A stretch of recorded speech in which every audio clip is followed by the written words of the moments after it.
Well, from all this, I'm joined now by Luyanda Jafta, CEO of Fleetly, to get their sense from them, how they feel about this. Good to have you, Jafta, and thank you very much for your time. So it seems to answer the question of how do we make e-hailing drivers safer in the country, but also South Africans, suppose who use the services, safer, and how do we ensure coexistence between e-hailing drivers and the broader taxi industry?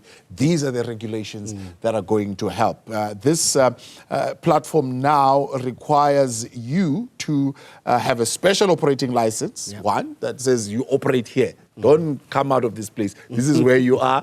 And if you keep to that, you should be fine. But two, safety and security standards are in place in terms of the vetting of the drivers and so on and so forth. Is that enough? So, firstly, thanks for having me, Mr. Mhluli. So, for us as Fleetly, right, we're first and foremost a redemptive platform, meaning that God's law comes first to us, and then secondly, the most sovereign law is the law of the country. So we always welcome the government trying to make it safer. The dilemma is, I think a lot of times it can be reactionary, right? And that's the difficulty we find, because when you're part of the actual industry, right, what makes it, just for context, less than 5% of all taxi or e-hailing drivers make more than 10,000 Rand a month net, right? And part of how that is possible is that the practical routes you use is you operate all of Gauteng, right? We don't know how the laws are written for the jurisdictions and all of that stuff. It would be interesting to see what it looks like. That's number one, right? Is that we built our business from practically going into the street and driving as the founders of the company, right? To understand what actually drivers need. Right. That's number one. Then number two, which is most of the legislature already, most platforms that are for safety of drivers already implement them. So they should not affect us too much. Criminal record checks and all of that stuff. There's one or two that are problematic, right? Part of how we've developed our safety is lack of signage, right? Because that's how we get targeted for hijacking by the taxi operators and the like. Now you're going to have a big sign that says, pick me, right? That's number one. Then number two, with regards to the panic button, I think we need to probably figure out what that looks like from a legislative perspective. Is it in-app or in the vehicle? Because as operators, we know that the telemetric systems we have in our cars, they don't have panic buttons, because if your car gets hijacked, that panic button is wired to the tracking device, which makes it easier for the criminal to pull out the tracking device. So this is some of the thinking that we probably need to do. I think government consulted for a long time, right, to pass the law. I do think it's going to be very tough to compete with platforms that are built for the future, right? I guess that's what you're saying, as the e-hailing drivers, Fleetly, let me be specific, because that's who you speak for, you have no problem with this. You would be part of it. However, you doubt that the other parties would equally cooperate, because now you're going to be marked, you're going to be vulnerable, and they can easily pick you up. But also, you're not confident whether the law enforcement will react speedily, because the minister says part of what needs to happen is that the security operation means that the law enforcement at national and provincial level must remain alert. 100%. Like just as a way of example, right? We accept the law, we don't like it, right? If I was to be blunt. Just as an example, they're going to be regulating and now licensing for e-hailing specifically, right? I always am a firm believer that don't do a new thing when you haven't fixed the old one. We've been waiting for permits for years as e-hailing operators, right? That has not been fixed properly yet. Just the normal permit. Just the normal permit. Now you're coming with a new permit, right? Licensing requirement. So any law in any country is only as effective as how well you enforce it.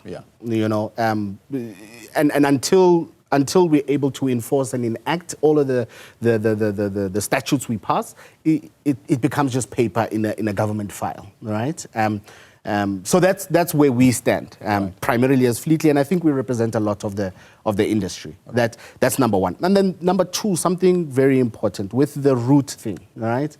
It's customer dependent, The only way it works profitably is wherever I am, I can pick up a customer, they can take me somewhere else. It's very tough to see how effectively we're going to manage for that. So the suspicion here is that it might, as you put it, if 10,000 is really all you're going to make, if you can't have access to the whole of the province, it might affect your profitability. 100%. I think accidentally government might be working against itself in its objective and job of enablement of employment and execution. So, for example, we do full-time hiring of the drivers. We don't do commission or rental, right? Part of that is based on them hitting targets, right?